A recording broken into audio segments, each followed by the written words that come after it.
Hi, welcome to my political show, Kavindu Political Times. Today is this episode 3 of season 5. Today on the show we're going to talk about major factors happening in the United States. Today I'm going to talk about two factors, two issues that might be controversial. Before starting the show, I'm going to hit the like button and subscribe to my show.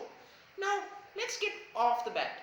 Now, one of the nominations President Joe Biden has put forward, Mrs. Tandon, she is not going to get the nomination, I personally believe, because of her comments in Twitter she made about major Republican senators. Now, I know I might sound like a hypocrite here based on that, saying Donald Trump virtually made a riot to overthrow the government. So maybe Ms. Tandon's issue should not be as a big thing. But the Republicans are hypocrites, and hypocrisy is in Washington DC, so her nomination is more in jeopardy. They have pulled it back. Now, pulling it back might sound like a defensive move politically, but I hope the nomination goes through. But it's also something, this thing proves something. What you say counts. That's the reality. What you say truly counts before you come to a political position. You can't expect that once you enter politics, that what you say before won't affect you. It will affect you. Now, I admit, criticizing about someone like Ted Cruz is not exactly a bad thing, considering that this is a man who went on a tropical vacation when his people in Texas was suffering with no water and no heat, and that is sad enough. But still, there is a sense of discipline in politics, and that should be maintained. Now, of course, it shouldn't mean he should be not allowed to govern or should be not in the cabinet, but it's safe to assume that in these tough political times, small things going to matter, significantly going to matter here. And in my personal opinion, the nomination might not go through. I could be wrong, I could be right about this, but that's my personal opinion.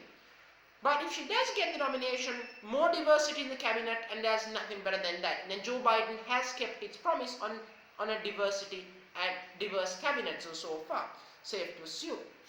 So now, while that is going around, one of the other factors is the supply chain, which means it will be about, another thing is the COVID relief bill. Now, the relief bill is one of those things I talked about last week episode as well.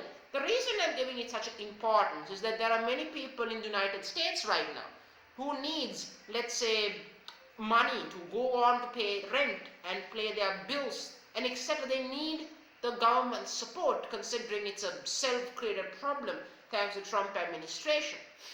Then people need the backup as they can get. And the relief bill it will pass, but there is questions about the $15 minimum wage, about the $15 minimum wage thing. This is the thing though, a minimum wage is a double-edged sword here, because businesses are not doing exactly well. So I don't know, can businesses technically pay you the amount that President Joe Biden is proposing to you? Because they are out of business at the moment. So $15 might seem a bit steep at the moment. But again, as President Joe Biden says, it's important to go big right now and focus on that issue later on. Because many presidents before Joe Biden had national debt to it, a national debt to the situation. They had done that. President Obama, Donald Trump, George W. Bush had many amount of financial burdens on the US government. And only time where the financial burden was balanced with financial additions was in the 90s under the Clinton administration, one of the rare times. So that is not something I would be concerned at the moment, because the government, if they don't come out of this hole, we are going to worse economic recession than 2008. This time that's fueled with health issues as well. Now let's talk about the good news in the pandemic.